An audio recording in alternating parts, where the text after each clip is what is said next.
Guo Rao est un père au foyer de deux enfants. En 2013, il a quitté son emploi dans une entreprise informatique de Shenzhen. Il a ainsi permis à son épouse de poursuivre ses objectifs de carrière. Une décision certes difficile, mais payante. Il m'a fallu du temps pour me convaincre que j'étais capable de m'adapter à mon rôle de père à temps plein. Au début, je pensais que c'était un gaspillage de talent et de connaissances que d'abandonner mon travail et de rester chez moi pour m'occuper des bébés. Mais maintenant, je me rends compte qu'être un père professionnel, c'est une aubaine dans ma vie. C'est vraiment gratifiant de grandir ensemble avec les enfants.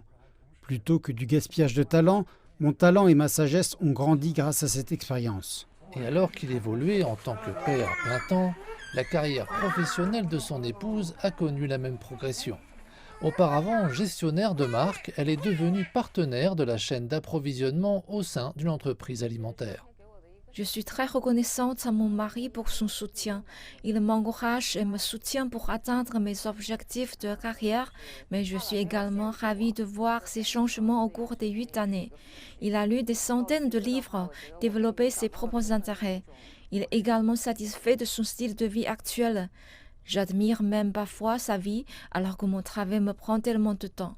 Une situation qu'on pourrait qualifier de gagnant-gagnant. C'est pourtant une anomalie dans la société chinoise, une bizarrerie dans le système. Selon un sondage, comparé aux mères, les pères passent 12 heures de moins par semaine à s'occuper de leurs enfants. À ce jour, dans de nombreuses familles chinoises, les rôles attribués à chaque sexe peuvent être régis par des règles très rigides. En effet, le domaine du mari se trouve en dehors du logement, l'homme travaillant dur pour subvenir aux besoins de sa famille. Quant à son épouse, elle reste à la maison, s'occupant des tâches ménagères et des enfants. Cette situation est arrivée à un stade tel qu'un terme populaire a été créé pour la qualifier. On parle de parents veufs, désignant principalement la mère épuisée qui aspire à une implication plus paternelle dans l'éducation de ses enfants. Un état de fait qui a conduit à des appels au changement. Un groupe de lobbying composé de femmes fait pression pour que soient obligatoires des soins de paternité. Elle souhaite que chaque père prenne au moins un tiers du congé de la mère. Cependant, alors que certains font pression pour l'application d'une telle loi, d'autres ont fait le choix de l'autonomisation. Âgé de 40 ans, Cheng Weihai est le fondateur du projet de bien-être baptisé Royaume des Pères. Grâce à plusieurs événements comme des séminaires ou du camping, son projet vise à inspirer et à mobiliser les pères pour qu'ils soient de meilleurs influenceurs dans la vie de leurs enfants.